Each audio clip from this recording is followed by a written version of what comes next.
This is here the new Mercedes 911 GT 63 Pro. Wait a minute, did I say 911? What I mean is this is the Mercedes-AMG GT 63 Pro. And they want to fight against the Porsche 911. Well, obviously, visually, they have moved closer to the 911, and also performance-wise, and also the concept that you can get a 2+2 seater. So everything set sails on Porsche 911 customer, but does it work? Especially here with the new Pro model that is supposed to be even sportier and even more optimized for the racetrack, where we are also today, and we'll test drive this one here on the racetrack and solve the question. Can it be somewhat a competitor to a true 911? Let's find out. I'm Thomas, this is Autogefühl in 4K, full screen, full length. Let's go with the front. The GT63 Pro gets, first of all, standard carbon fiber. Visually, you can directly see that. And also optimized air intakes, so they direct more cool air to the brakes, for example, for better brake cooling. Also optimized aerodynamics. So usually at really high speeds, the front lifts a little bit just, by the airflow, and that has been reduced by 30 kilograms. This is again better for high speed driving on the track, for example. Alpine gray is this very vehicle color here.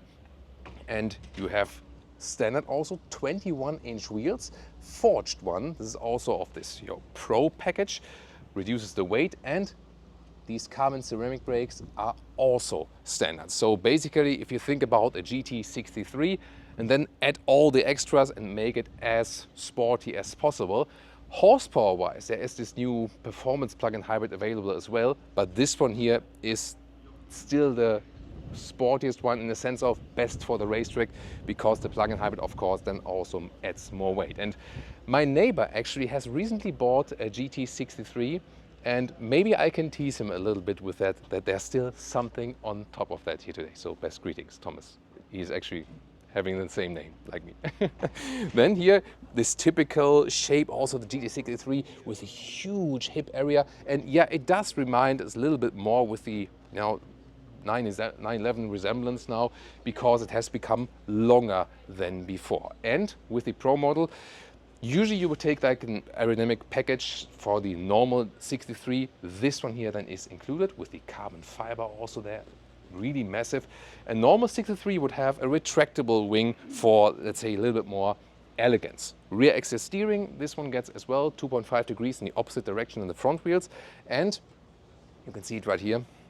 Our t-shirt out now in the shop, so order your piece. The Autogefühl fake exhaust police. Yeah, some manufacturers are going away from that now, like Audi, for example. But here, these are just the tips. Yes, the air does go through, but this is not how the exhaust actually looks like. You know what I mean? Also more optimizations for the airflow in the underbody part and so on, and more carbon fiber. So yes, a very sporty look. And would that one be too much for you, or is it just right? Tell me in the comments. Turning indicators, pretty cool here. Replace the daytime running light. And what's also a very nice feature is underneath here, there is another aerodynamic function which optimizes the airflow, and you can also actually activate it from the inside.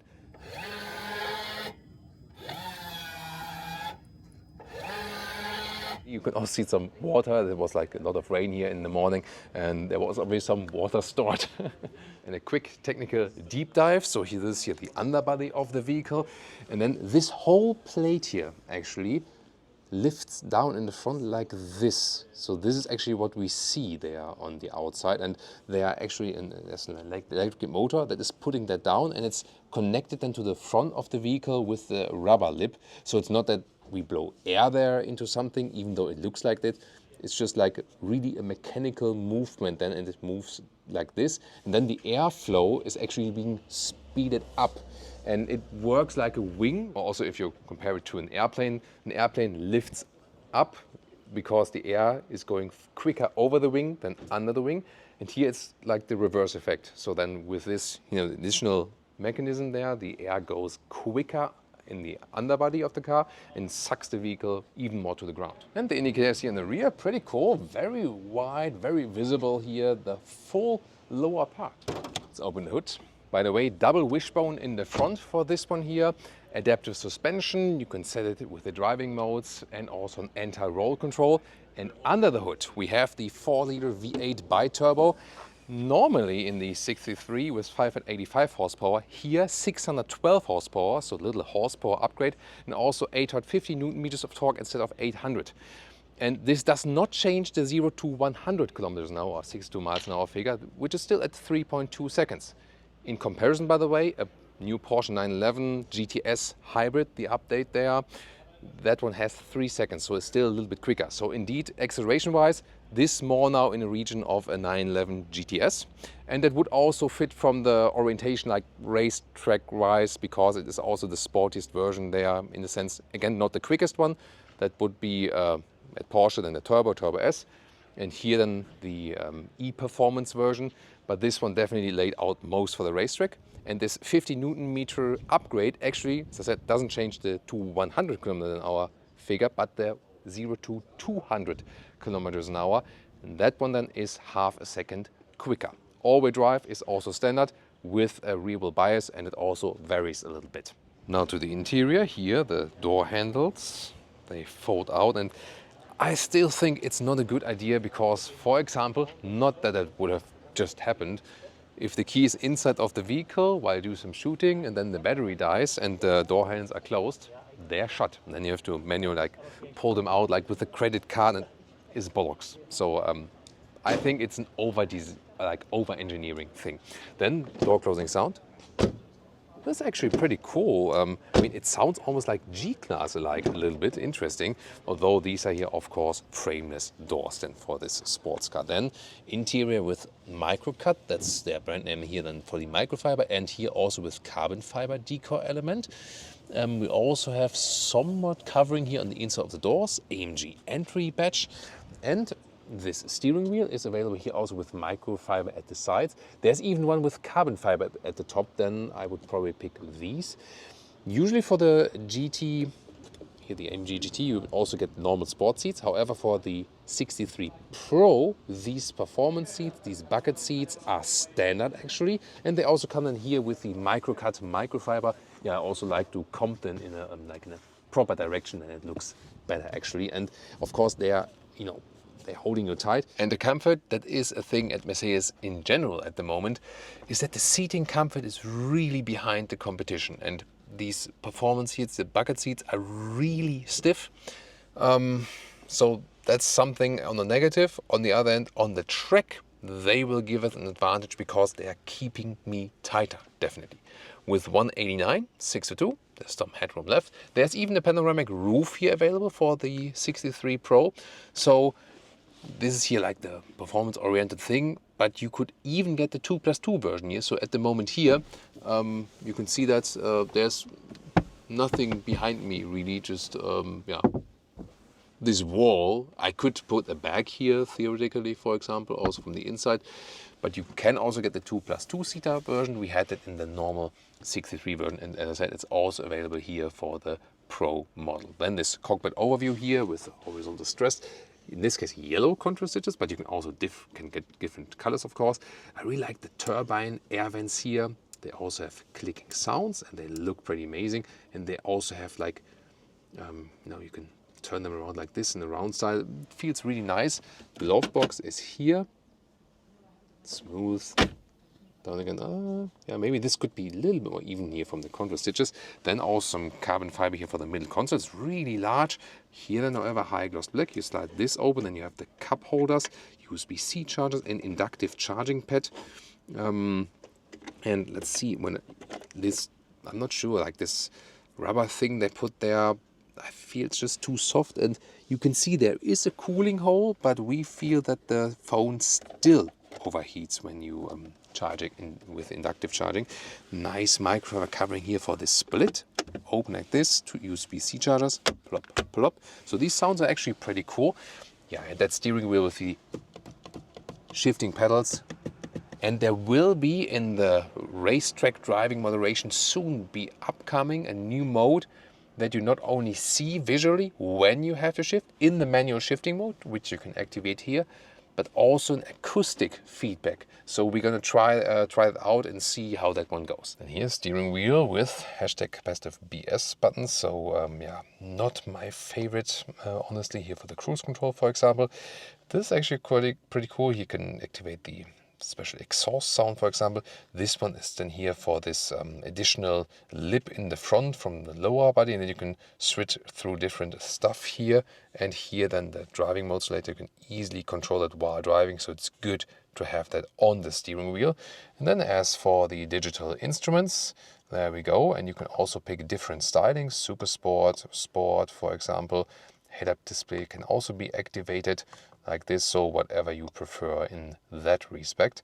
And then the middle infotainment screen, as we know from Mercedes, the climate unit always stays here in this lower area. So for a touch solution, at least it's relatively easy to control, I have to say. And here you can see we are at the Ascari Race Resort, here Spain track, and you have this home menu, and also with the update here now, so you have these really large tiles, for example, and performance is actually quite nice. I will let that one run while we are on the racetrack, that you can also see some engine data here, for example. Oh, and there's the IWC analog digital watch, let's take it that way, where you can also use this start-stop feature. Yeah, and usually, of course, Apple CarPlay, Android Auto. Let's check out the trunk or the boot. 320 liters, and see here, this cover here automatically raises with it. However, I can also unbuild it. Let's take it that way here, and like this, then it's gone. And there we can see it is actually quite spacious, of course, way more spacious than the 911, where you only have the front boot actually. So here a better access. 80 centimeters or 31 inches in the width, and the length here, let's take it up the step. This is like 95 centimeters or 37 inches. Actually quite cool, I would say. And unload that one. Underneath, there's some more little space. There we go. And here you can see this is the version, as I said, without the rear bench. So this is then just fixed. You cannot fold this. If you would have the version with the rear bench, which is also available for the GT Pro, GT63 Pro, then you could fold this here. We had that actually in another video we did earlier with the normal 63 version.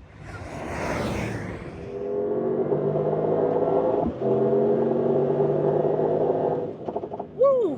Welcome to Thomas's Driving Lounge in the racing style today. Mercedes-AMG GT63 Pro. And this is running like a pro. So sound-wise, definitely a big difference to the Porsche 911, because this V8 here does definitely deliver more sound. And yeah, I mean, I've been driving the normal 63 version so far, and this Pro here adds definitely more raciness. I can feel that already right now. I am in the race driving mode. This tunes everything for best, a lot of G-forces here. So for best sporting experience on the racetrack, means also the throttle input is really precise, just how I need it. Whereas actually in the Sport Plus mode, you have more throttle input on the first push. So, but here they try to make it as natural as possible. Hard on the gas, so that was really, really quick already. Good performance also sideways. 200, 210, so that was more than 125 miles an hour. Wow, this hooks up very well. I mean, this Ascari racetrack is treacherous, and it's still somewhat wet in some parts, so really have to be careful, because yeah, this this Mercedes 911 is a little bit more loose. I mean, you can also deactivate ESC and so on if you really want to play with it. But I would actually say that the 911 feels a little bit more balanced, whereas this one is somewhat more V8 aggressive and so on, you know what I mean? So yeah, very subjective feeling definitely, but definitely performs super, super well here on the racetrack. And there are some parts like this one here, like this corner. When I was there on the, like the first time, you underestimate how sharp the corner is, and sometimes then you could just go straight, and almost all the professional race drivers did the same at the first. Pretty funny stuff then. yeah, it's really nice feeling on the throttle. Also, these carbon ceramic brakes give us good braking performance, so you can really feel that, very finely tuned. And indeed, double wishbone in the front, what we have here, gives me the stability I need as well. Now this here like a slower S chicane, really have to use the brakes right there. It's also not uncomfortable in a way, so although the suspension is tuned to the really stiff note, here on the racetrack, of course, we do need that. And there is a suspension difference between Sport and Sport Plus, but not anymore between the Sport Plus and the race mode. Then the suspension is already the stiffest note. This adaptive lower spoiler underneath the car, basically, this one, by the way, deploys depending also on the driving mode. So here in the race mode, it already deploys way earlier, whereas in the comfort mode, it's only way low, like at higher speeds then. So this is also another parameter they set then here on the race mode, for example. The ESC, by the way, is not connected to the driving modes. This one you do rule separately, actually. Here, by the way, the steering feel is really nice. Something maybe wasn't the best with Mercedes in the past, but here they really worked on it. So you see, I don't have to steer that much, and fine steering commands are transported onto the road. So I'm really happy with that. Now I can open it again, accelerate out. Very interesting, isn't it? And what else? Whoa, these G-forces that were being applied, so you feel the weight of the car. Yes, the GT Pro is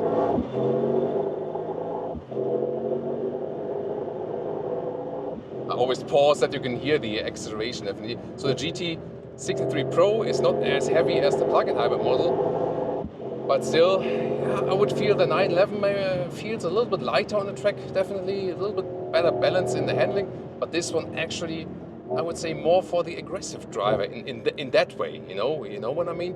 And what I can also show to you is when we go into the manual shifting. So I can either just use the shifting pedals and shift down myself, and then I'm also staying in the gear, so this is actually possible.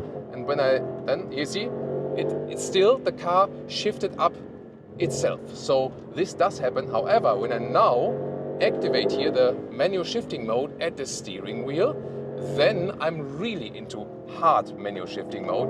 And then the vehicle also, there we go, stays in it. And did you hear that sound? That is actually a sound that is done by the vehicle itself to signal you that you have to shift up, like here. There we go. So then you even don't have to rely on the visual information or on the engine sound. You can just play your game. There we go. Listen to that sound and then shift up, that you don't stay in the ref limiter for like too long time or something like that. So very interesting what they've did there with that one. Would you fancy this option? There we go.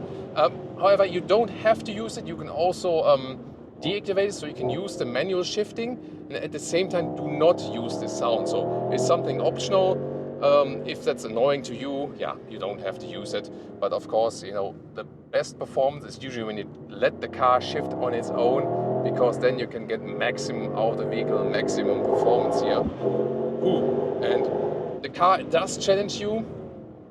It is a somewhat extreme vehicle, definitely. Seats are holding me tight. These bucket seats now on the racetrack play a good job of keeping me from this left and right.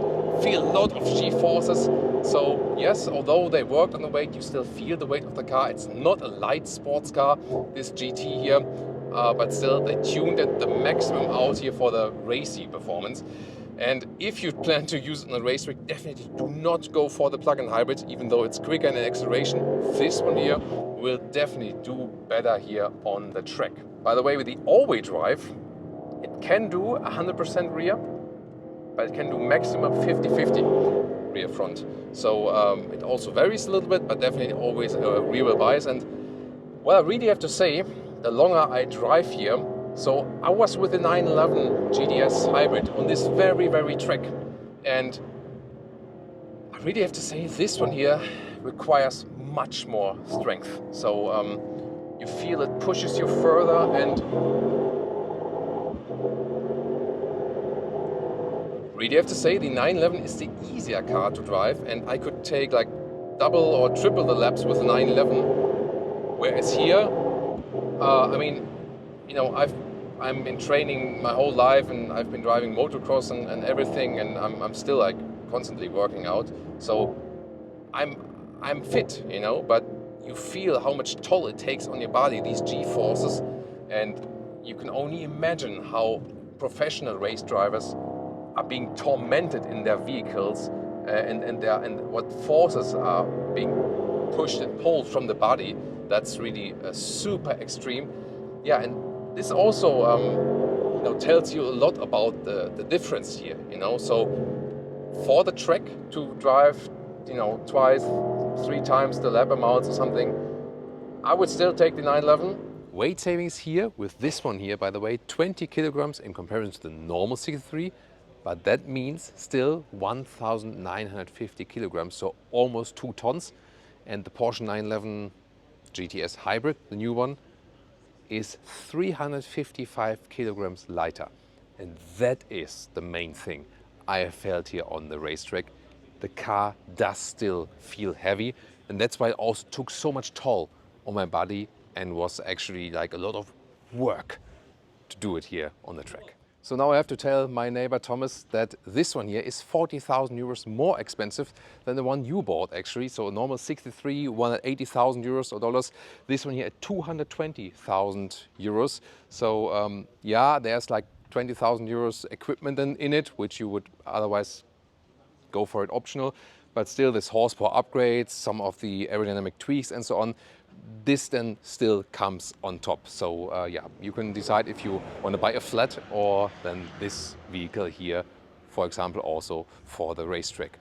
And it has been really interesting to drive it on the track, yes, and it has great performance.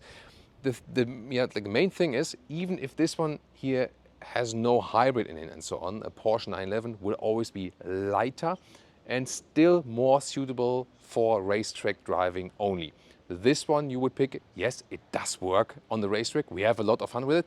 It's a little bit, let's say, a little bit more brutal in a way. That's not as balanced as the 911. Let's take it that way. And that can be a pro or a con.